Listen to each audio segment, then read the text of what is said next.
Good day, my name is Trevor Parsons. I'm the Mayor of Ivybridge Town. Ivybridge is a small rural market town of 13,000 residents in Devon on the edge of Dartmoor.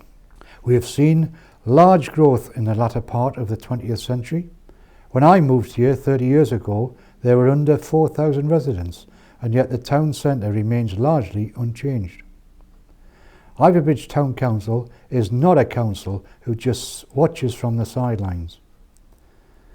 This building was a town council-led project supported by Devon County Council and other agencies to deliver state-of-the-art library, entertainment and information facilities. When the Watermark opened in 2008, it helped the town to turn a corner. Although new shops have opened, we know that footfall in the town is declining, which is impacting on the shops. They are hanging on there, but there is uncertainty over many of them if we cannot increase the number of shoppers. Within 1 mile of Ivybridge there is a Tesco's mega store, which currently provides the primary shopping needs for 80% of Ivybridge residents. Our other threat is ND Garden Centre, which offers much more than garden items, and in fact the Prime Minister took advantage of the free parking and recently stopped there for refreshments.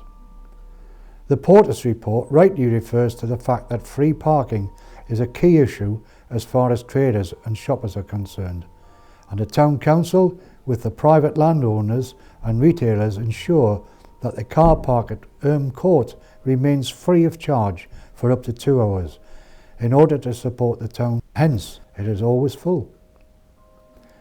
All other parking is operated by South Hams District Council, and charges are applied and numbers using the car parks are falling.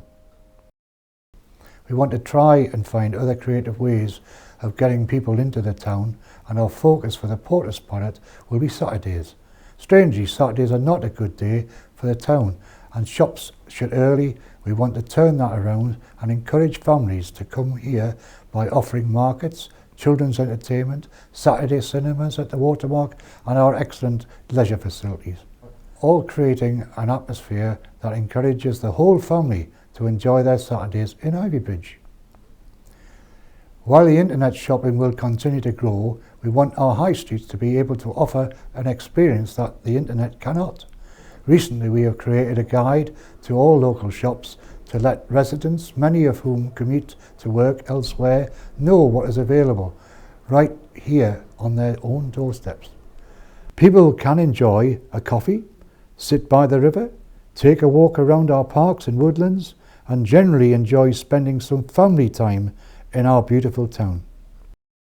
We must look to the future.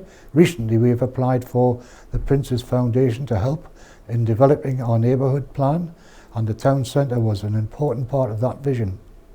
To have such a professional team come into Ivybridge and try and help us to develop the structural changes we need was inspiring, and their solutions are a mixture of quick wins and long-term ambitions. We would hope that the Portas pilot money would help us to deliver some easy implemented changes, such as enhancing the riverbank and reversing the traffic flow up 4th Street, allowing passing traffic to see what is available in Ivybridge. Currently the High Street is bypassed by the present road system. As a community, we can rise to this challenge and find new opportunities to make Ivybridge blossom. I'm Mark Gribble. I'm Managing Director of Gribble's Butchers, a business I started myself in about 2004. We have 3 shops, and this is our Ivybridge shop, where we did have a double fronted shop, one that's we just closed, and we put everything into one now because the High Street numbers have fallen so much. We're situated in Ivybridge Town Centre. We keep our customer numbers, we keep a record of them every week, and our customer numbers have dropped by roughly 40% in the last 4 years, from say 1,000 a week to now 600 currently, which is very disappointing for us, and hence the closure of a shop, which we've been here for 8 years in this shop where we originally opened. Yeah, I think there's several factors, and you know, we're not blameless ourselves. We've got to look at ourselves. That is some of the reason. I feel that we've made some mistakes, perhaps overstretched ourselves, but I think that only accounts for about 25% of it. I think 75% is external factors that we have no control over. I'm not a big fan of the local authority councils. I feel that car parking charges are really unfair. I feel their planning policies are not good. They give permission for out-of-town shops a lot. Supermarkets, big factor. And you know, the town centre is deteriorating because, you know, rents are also expensive. So I think car parking charges, I think if you're a local ratepayer, and I think perhaps half an hour's free parking a day, some sort of permit to go in the window. The planning policies need to be looked at seriously by the local authorities. They're granting farm shops left, right and centre. Obviously they're in direct competition with us because we're butchers. But in terms of external things, I think the local authorities got to answer a lot for car parking, and like the half an hour scheme I quite like, free a day. The layout of town centres, I think this could be laid out a lot better down through 4th Street here, so it gives that half an hour free parking. And you're now about to get run over. Yeah. Okay, I think another factor in our town, in Ivybridge, is that there's a lot of people, younger people with families, who are working hard to stay going in this recession. They haven't got time to go and shop in multiple shops. You know, they've got children. It's busy lives. Community issues aren't top of their agenda. Ivybridge is a little bit unique like that. It's a transient town. A lot of people go to Plymouth or to Exeter to work. And like I say, everybody's busy, and they've got children at school, they go off to work, they come back, everybody's working really hard. Community issues aren't top of their agenda. Hi, my name's Amanda Pellett. I refer to myself as artist of the parish here in Ivybridge. As part of my master's degree, a couple of years ago, I joined every club in the whole geographical area to find out what resources were here actually in Ivybridge, and then bring all those resources together. Really it's about community participation and ecological awareness, but those projects have led to, well, they've just had legs of their own, and we're now going to try and start an arts festival joining all those different groups together.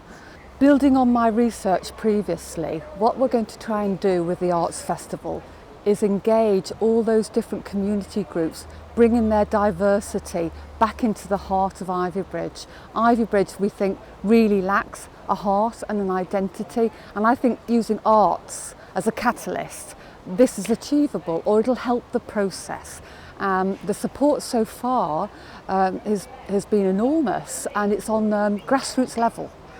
So we're applying for a little bit of funding but want to make it sustainable. So we're going to do that this October. And I think if we could get some funding from the Portas report as well, that would help it on its way. It's quite achievable, and I think the whole of the community are behind it. The Arts Festival, what we're doing is we're basing it on the High Street. We're really, I'm the facilitator as such. I'm going to do a misguide of the High Street. That's the hidden treasures in Ivybridge. I'm applying for, you know, people sort of the parish that are elderly, that have that knowledge, to bring that to the High Street. Hopefully we'll get lots and lots of other people involved, and bring on a new generation of people involved in the High Street. The locations for the art are going to be right around the town. That's including pubs, the shops, the leisure centre, and it's all based on the River Valley. It's a total re-engagement with the River